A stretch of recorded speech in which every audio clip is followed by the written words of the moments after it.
Following on from Murray Goodwin's 194, two more legends of the game recorded hundreds on the penultimate day of the LV County Championship match between Lancashire and Glamorgan at the Emirates Old Trafford, those being Ashwell Prince and Simon Katic. The third day began with Carl Brown struggling to get a run before he dragged a ball from Graham Wagg back onto his stumps to go for his overnight 48, even though more than half an hour had been played. He and his opening partner had put on 99 for the first wicket, Lancashire's best start of the summer, in reply to Glamorgan's 474, and Lewis Rees then completed the first 50 of his championship career for Lancashire. It had been hard work at times for the 22-year-old, the half-century not arriving until the 52nd over, from which Rees had faced 150 balls and had struck 7 fours. Prince was soon picking up the sluggish scoring rate with a 6 off Dean Koska, a shot which emphasised that the South African was not prepared to be tied down. He and Rees added 24 runs for the second wicket before the latter's long vigil was ended on 53, when he was as bang in front as it's possible to be, Koska with the success. A big moment in the day soon followed as Alex Jones was unable to hold on to a catch above his head to give Prince a life, one that proved to be rather expensive. Indeed, second division attacks must at times fear seeing Prince and Katic back together for Lancashire. With more than 35,000 first-class runs between them in 835 innings, they are not players to be meddled with, especially when the conditions are in their favour.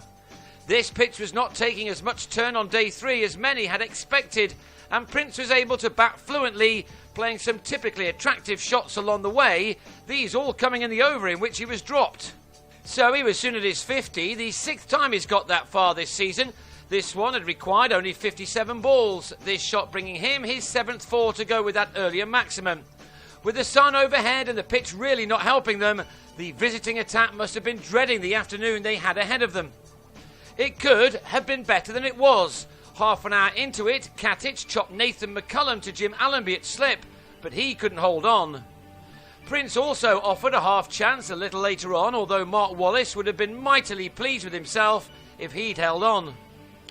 Katic had made nothing more than a steady start in his first innings since he scored 200 in the win at Northampton last week, but now well set he began to express himself as only he knows how. It doesn't quite seem right that the Australian doesn't play Test cricket anymore, because he is certainly still good enough and is a man who Lancashire are thankfully discovering just loves scoring runs in his own style. And he's scored a heap of them in recent weeks after failing to turn good starts into big scores at the start of his Lancashire career. He was into the 50s by now here, while Prince was closing in on his first ton of the summer. This shot took him to 96, and he then hit Koska for a maximum to take him to 3 figures of only 123 balls. He'd outscored Katic by some distance, striking 2 6s and 13 4s in an innings he clearly enjoyed. It was a performance which has been in the making for some while.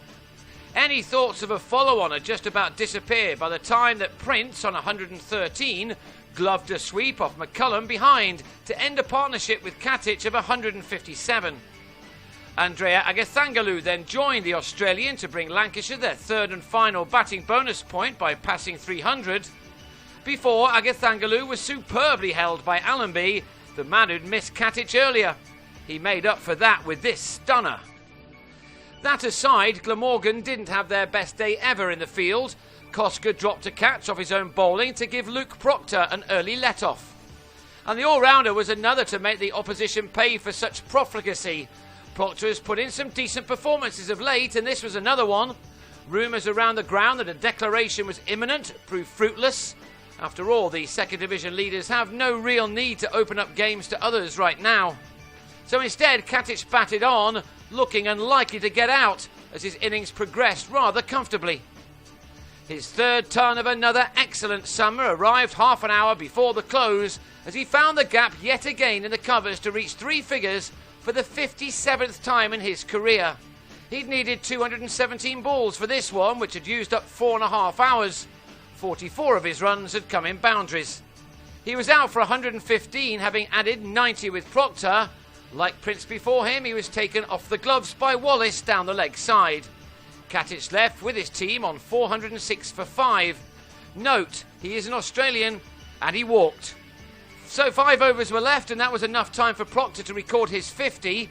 He got to it with his 6th 4 from his 78th delivery, and depending on any overnight discussions, he may well have time for plenty more on the last day.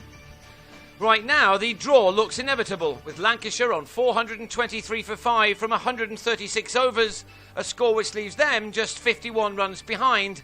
They could have a swish on the final morning to try to have something to bowl at on the last afternoon, but at this stage it looks as if neither side will win it from here.